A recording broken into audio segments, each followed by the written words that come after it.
গোপন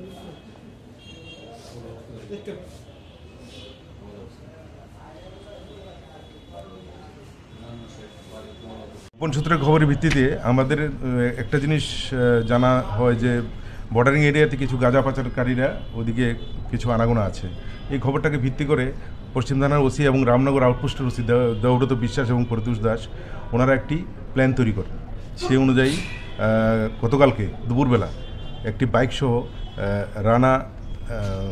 রানা শেখ নামে একটি যুবককে আটক করা হয়। তার কাছে 22 কেজি গাঁজা পাওয়া যায় এবং 2টো মোবাইল উদ্ধার করা হয়।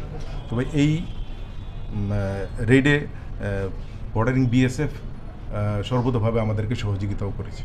কত টাকার মাল ধরা হয়েছে? নট লেস দেন 3-4 লাখ তো হবেই। যাকে ধরা হয়েছে সে কি করে এবং তার বাড়ি কোথায়? সে তো গোয়ালাবস্তি তার বাড়ি। কি করে বলতে তাকে তো এইভাবেই পেলাম, বাকি ইন্টারোগেশন চলছে, ওর টোটাল হিস্ট্রি বার করানো। তার সাথে আর কি জড়িত আছে? আর সেটা ইন্টারোগেশন বলতে ওকে পুলিশ রিমান্ডের প্রেয়ার দেওয়া হয়েছে।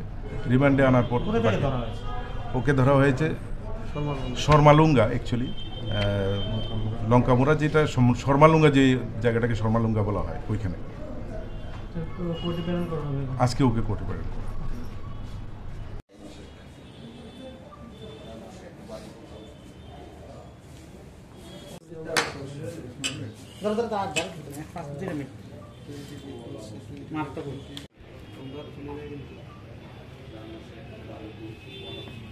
আমার এই বাইকটা সব